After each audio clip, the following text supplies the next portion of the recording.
ప్రాపంచిక గెలుపులు కావాలన్నా, విషాదాలను తట్టుకునే ధైర్యం కావాలన్నా, శాశ్వత శాంతి ఆనందం అంటే స్థితప్రజ్ఞ కావాలనుకున్నా అవి రాకుండా ధ్యానంను అడ్డుకునేది ప్రాథమిక మనసులోని 3 బాధ్యతలు మరియు వాటి కోసం ఉన్న అరిషడ్వర్గాలు అంటే 6 చెడు గుణాలు. అవి ఆత్మధ్యాసను ధ్యానం నుండి మళ్లించి ద్వితీయ మనసులోని కోరికల ద్వారా ప్రాపంచిక అనుభవాల కోసం ప్రేరేపిస్తాయి.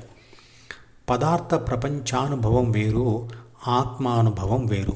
ఇవి రెండు ఒకదానికి మరొకటి వ్యతిరేకం. ప్రపంచానుభవాలు వదులుకుంటే అంటే వైరాగ్యం ఉంటే ఆత్మానుభవం దొరుకుతుంది. ఆత్మానుభవం వద్దనుకుంటే ప్రపంచానుభవం మిగిలిపోతుంది. 6 గుణాలతో ఏబీసీ ప్రపంచానుభవం కోసం చేసే ప్రయత్నంలో ప్రపంచం లేదా ప్రకృతి సహకరించవచ్చు లేదా వ్యతిరేకించవచ్చు. ప్రకృతి సహకరిస్తే 6 చెడు గుణాలు కోరుకున్న అనుభవం ఏబీసీ పొందుతుంది. ఆ అనుభవం పేరే ధృతరాష్ట్రుడు. అప్పుడు గుణాల అనుకూల సమాచారం మరియు కోరికలు ద్వితీయ మనసులోని డిలో ఏబీసీ చేత రాయబడతాయి. ఆ కోరికల సమూహమే ధృతరాష్ట్రుడి కుటుంబం లేదా చెడ్డవారైన కౌరవులు. అలాగే ప్రకృతి వ్యతిరేకిస్తే ఏబీసీ 6 చెడు గుణాలకు వ్యతిరేక అనుభవం పొందుతుంది. ఆ అనుభవం పేరే పాండురాజు.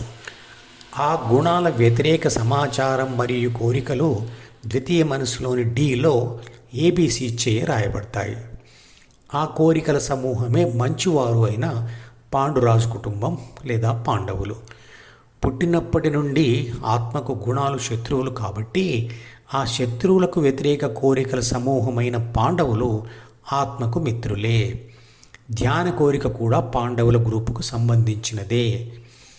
ఏబీసీ డిలోని కౌరవులతో అంటే చెడుతో కలిసి చెడు అనుభవం కోసం ప్రయత్నం చేసే ముందు వ్యతిరేక ఫలితాల భయంతో పాండవ పక్ష సమాచారం మరియు కోరికలను కూడా పరిశీలిస్తుంది. అంటే మంచి ఆలోచనలు కూడా చేస్తుంది. అప్పుడే ఆత్మకు సంఘర్షణ అంటే యుద్ధం మొదలవుతుంది.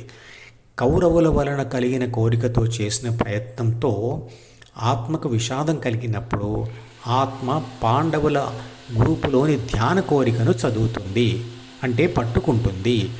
కానీ ధ్యానం జరగకుండా కౌరవ గ్రూపులోని కోరికలు అడ్డుకుంటూ ఉంటాయి.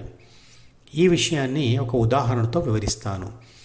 6 చెడు గుణాలలో ఒకటైన మోహం నన్ను డబ్బు మీద వ్యామోహంతో దొంగతనానికి ప్రోత్సహిస్తే నేను ప్రకృతి సహకారంతో ఆ పని చేసి గెలిచాను అనుకోండి. ఆ గెలుపు పేరే ధృతరాష్ట్రుడు. అప్పుడు నేను ఆ అనుభవం తాలూకు సమాచారంను ద్వితీయ మనసులో రాసుకుంటాను. ఆ సమాచారాన్ని విశ్లేషించి మరిన్ని దొంగతనం చేసే కోరికలు కోరుకుంటాను. అవే కౌరవులు. అలా కలిగిన విజయంతో మరిన్ని ప్రయత్నాలు చేసినప్పుడు ఏదో ఒకసారి ప్రకృతి సహకరించక ఓడిపోయి పోలీసులు పట్టుకున్నారు మరియు జైలు శిక్ష వేశారు అనుకోండి. ఆ ఓడిపోయిన అనుభవమే పాండురాజు.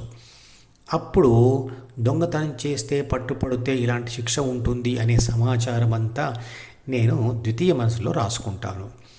ఆ సమాచారాన్ని విశ్లేషించి దొంగతనం వల్ల చాలా నష్టాలు ఉన్నాయి, పరువు పోతుంది కాబట్టి దొంగతనం చేయవద్దు అనే కోరికను మనసులో రాసుకుంటాను. లేదా వైరాగ్యంతో ధ్యానం చేయాలి అనే కోరికను రాసుకుంటాను.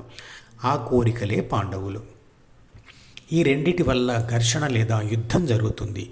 ఆ యుద్ధంలో ఆత్మ ధ్యాన కోరికతో కలిసి గెలిస్తే స్థితప్రజ్ఞ, లేదా ఓడిపోతే మరోమారు జైలు శిక్ష తప్పదు.